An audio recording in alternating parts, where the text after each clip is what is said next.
right? Because ultimately compassion from, my research and just understanding of the word in general is compassion is the action part. Compassion is when you're actually doing, like, I could be empathetic with you and I can feel bad, but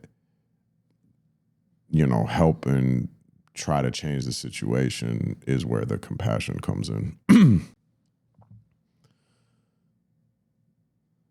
And I think that, like,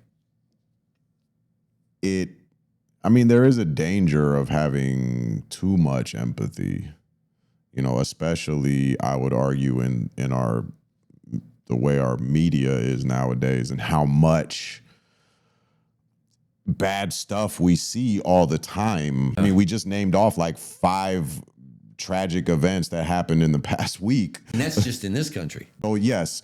There is such thing as too much empathy because you're going to basically, you're going to destroy your own mental health by being too empathetic. Well, that's one of the criticisms that I saw, like, on empathy, was that you, by this, like, everybody that comes to you with that's in pain and you're constantly, you just get burned out, and you're incapable now of taking action because you're emotionally exhausted, right? So it seems to me then, based on what we've discussed so far, and that there's a rejection of empathy because it leads to paralysis, in a sense. This emotional burnout and paralysis where you're not doing anything, you're just crying with someone else. Yeah. Instead of sympathy, which is, I feel bad for the circumstances that you're in, but the argument seems to be from that side that sympathy is a more direct route to compassionate action as opposed to this